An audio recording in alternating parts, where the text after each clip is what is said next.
Protesters take to the streets in Rock Hill, part of a national movement they say is defending democracy. We spoke with local voices. And in Rock Hill today, people joined a national day of protest called Rage Against the Regime. The movement, led locally by York County Rising, is part of an effort to push back against what organizers call a threat to democracy. WCNC Charlotte's Anna King was at the event and spoke to participants. The people I spoke with today in Rock Hill told me they're demanding a better future. From the signs to the chants, they say they're calling for action. We're showing up, we are letting people know continually that this is not what the American vision was. A crowd gathered on Main Street in Rock Hill in protest. Organizers say the national movement Rage Against the Regime demands changes, including ending attacks on marginalized communities, defending Medicaid, Social Security, and basic public services. For many attendees, this was personal. Unfathomable stuff is happening right now, and I can't sit and let it happen and not feel like I am complicit. So she and others met carrying signs, chanting, and receiving honks of encouragement from people driving by. They say today was more than just about policy, but also about being heard. It's exciting to see that we are making noise here in South Carolina, especially in Rock Hill. And they say the movement doesn't stop here. They're already thinking about what comes next. We need to get out here. We need to make noise. We need to rage against the regime and just stay strong. We can't give up. We have to keep fighting. In Rock Hill, Anna King, WCNC Charlotte. A South Carolina woman is warning others today after her boyfriend was taken away by ICE agents last week.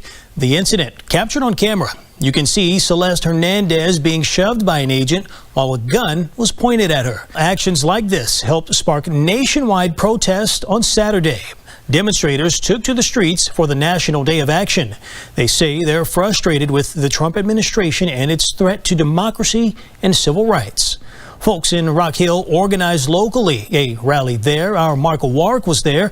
He spoke to some of the people about why they chose to step out. Even with some rain falling on them at times, about 100 people gathered here in downtown Rock Hill trying to get their point across. Finding encouragement in each other during what these protesters would consider an otherwise discouraging time. They showed their frustration and concern with the Trump administration on this progressive-led day of protest called Rage Against the Regime. And I just really wanted to get out there and be a part of it. Erica Blaine brought her daughter, or maybe it was the other way around. This is my child. Raising a better world for her and other children and generations to come is so important, to encourage them to speak their minds and speak up, and if they're passionate about something, to support it. It's part of a series of rallies across the country this summer. This one led by York County Rising with help from the protest group 5051. The National Day of Protest opposes what organizers say are attacks on immigrants and minorities, federal government cuts, and what they consider to be MAGA authoritarianism. Dave Seward felt he couldn't sit this one out. So I'm out here because I think it makes a difference. We're publicizing that something's wrong, and I don't want to come to the end of this without being able to tell my children and grandchildren I did everything I could to fight this fascist takeover of our democracy.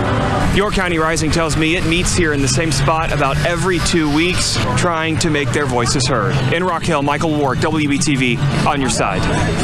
Listen, if you're unable to march and protest, there's still a little something that you can do to help support the resistance. It's called the Majority Project. It's a grassroots campaign to directly pressure Congress by flooding them with 1 million of these physical postcards so they cannot ignore us.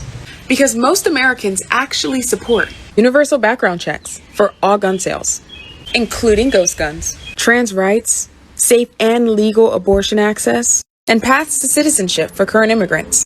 Now, I know what you're asking. Why postcards? Because they work. Research shows about 90% of congressional staff say high-value mail can influence lawmakers, unlike emails that can be deleted. Postcards pile up on desks as physical reminders. So everyone should at least send 3 postcards a month. Maybe a week, depending on how political you're feeling. Send your postcards to your senators and your House reps of both parties.